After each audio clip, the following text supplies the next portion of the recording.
Hello guys, I hope you are doing well. मैं आपको अपने यूट्यूब चैनल लर्निंग अपॉर्चुनिटी पर वेलकम करता हूं। और आज का टॉपिक हमारा बहुत ही अहम होने वाला है, क्योंकि आज हम एक स्कॉलरशिप के बारे में बात करने वाले हैं जो कि पाकिस्तान में अनाउंस की गई है। और ये स्कॉलरशिप पंजाब की जानिब से अनाउंस की गई है बैचलर वालों के लिए, जिन्होंने अभी इंटरमीडिएट पास किया है या वो फर्स्ट सेमेस्टर में पढ़ रहे हैं, बैचलर के स्टूडेंट। और इस स्कॉलरशिप का नाम है होनहार स्कॉलरशिप, जो कि पंजाब की जानिब से अनाउंस की गई है, पंजाब के चीफ मिनिस्टर की जानिब से अनाउंस की गई है। सबसे पहले आपको बताता चलूँ कि ये स्कॉलरशिप सिर्फ़ और सिर्फ पंजाब के स्टूडेंट्स के लिए अनाउंस की गई है, जो अभी पंजाब में पढ़ रहे हैं या जिन्होंने अभी ये इंटरमीडिएट पास किया है। तो वो बच्चे इसको परस्यू कर सकते हैं। ये फुल्ली फंडेड स्कॉलरशिप है। और यकीनन जो बच्चे अफ़ोर्ड नहीं कर सकते यूनिवर्सिटी की फ़ीसेस हाई हैं, तो वो इस स्कॉलरशिप में अप्लाई कर सकते हैं और अपनी एजुकेशन आगे बढ़ा सकते हैं। तो आज उस पर बात करेंगे। सबसे पहले इसकी क्राइटेरिया की बात करेंगे, उसके बाद इम्पोर्टेंट डॉक्यूमेंट्स, कौन-कौन से डॉक्यूमेंट्स रिक्वायर्ड हैं इस स्कॉलरशिप को परस्यू करने के लिए। उसके बाद अप्लाई करने का तरीका, और उसके साथ इन लोगों ने एक नई चीज़, एक स्पेशल चीज़ दी है कि कौन-कौन से कॉलेज के स्टूडेंट अप्लाई कर सकते हैं और मेरिट का क्राइटेरिया क्या रहेगा। तो सबसे पहले क्राइटेरिया के ऊपर बात करते हैं। जैसे मैंने आपको पहले भी बताया कि ये स्कॉलरशिप सिर्फ़ और सिर्फ पंजाब के स्टूडेंट्स के लिए है। तो जब आप अप्लाई करेंगे तो आपके पास पंजाब का डोमिसाइल होना लाज़मी है। उन्होंने ये मेंशन किया है कि जब फ़ेज़ 2 आएगा, इसको इस स्कॉलरशिप की जब फ़ेज़ 2 अनाउंस की जाएगी, तो उसमें ये कुछ सूबे ऐड करेंगे, लाइक आज़ाद कश्मीर, जीबी, और उसके साथ खैबर पख्तूनख्वा को भी ऐड करेंगे सेपरेटली। उसके साथ-साथ ऐज की बात करें तो आपकी उम्र जो है वो 22 साल होनी चाहिए बिफ़ोर द एप्लीकेशन डेडलाइन। अगर एप्लीकेशन डेडलाइन से पहले आपकी ऐज 22 साल से ज़्यादा है तो आप अप्लाई नहीं कर सकते। अगर एप्लीकेशन के बाद 22 साल हो जाती है तो इट्स ओके, आप अप्लाई कर सकते हैं।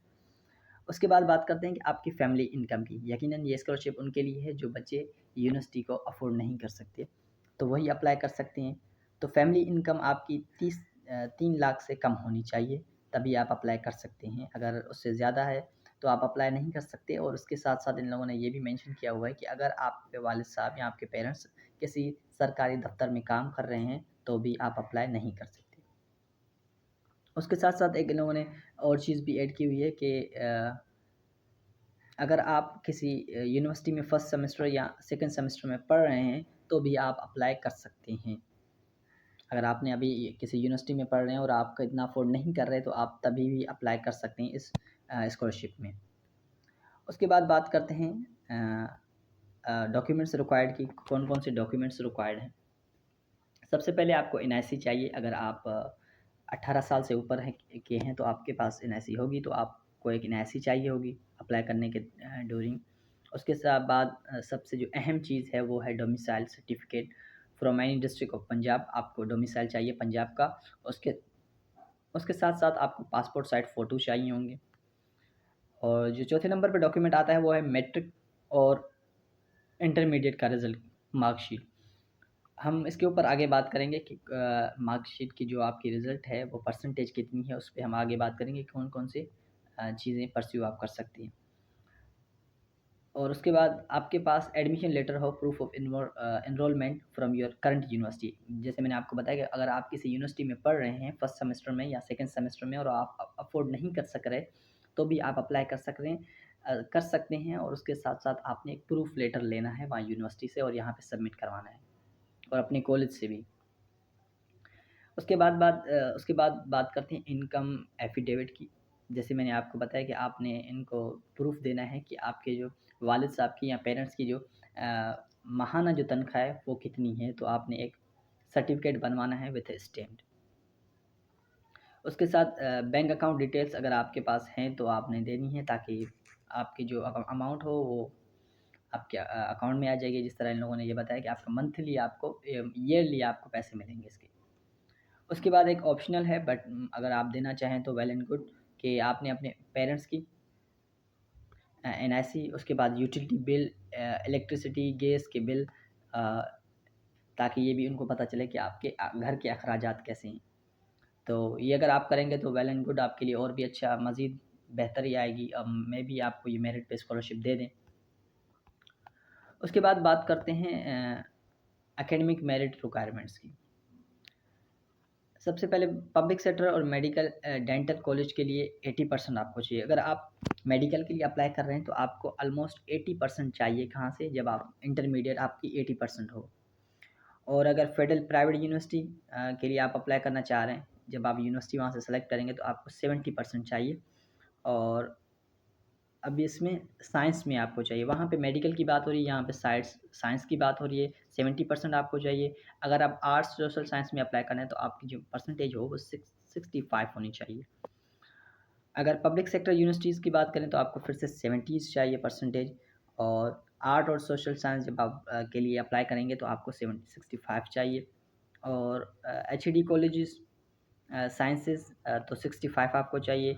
और आर्ट्स सोशल साइंसेस 60 चाहिए।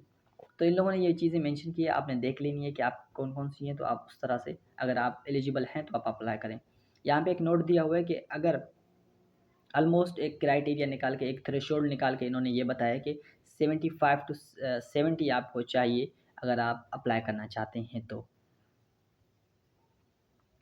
तो ये एकेडमिक मेरिट्स रिक्वायरमेंट्स थी। अगर आपकी हैं इतनी मार्क्स हैं तो आप अप्लाई करना कर लें। और अगर इतनी नहीं है तो आप अप्लाई नहीं कर सकते। फिर भी देख लें अगर आपकी क्राइटेरिया आपकी जो आपके पास जो चीज़ें हैं वो इस क्राइटेरिया से मीट कर रही हैं तो आप अप्लाई करें।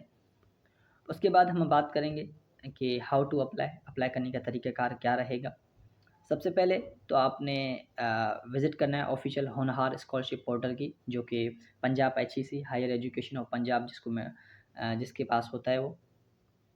उसके बाद आपने रजिस्टर करनी है अपनी एनआईसी से, वैलिड कॉन्टैक्ट जो आपकी एनआईसी अपनी हो, उससे आपने इसको रजिस्टर करना है। और फिर अपने आप आपने फ़िल करना है एप्लीकेशन को with a personal academic and financial detail. तो ये याद रखिए कि फाइनेंशियल डिटेल लाज़मी है, क्योंकि ये फाइनेंशियल बेस पे स्कॉलरशिप है। उसके बाद upload all required document as a specified above, जैसे उन लोगों ने वहाँ पे जो भी डॉक्यूमेंट्स माँगे होंगे आपने वही वहाँ पे मेंशन करने हैं। और ये तो कॉमन सी बात है कि सबमिट करना है आपने अपना application before the deadline, then save the downloading the confirmation receipt. आपने क्या करना है कि आपको एक रिसिप्ट रिसीव कीजिए कि जब आप सबमिट करेंगे तो आपको एक रिसिप्ट मिलेगी जीमेल से, आपने वो अपने पास रख लेनी है। और ये याद रखिएगा कि जब आपके पास आप शॉर्ट लिस्टेड हो जाएँगे एप्लीकेशन के लिए, may be contacted with for verification और इंटरव्यू, तो आपको वेरिफिकेशन आपकी होगी।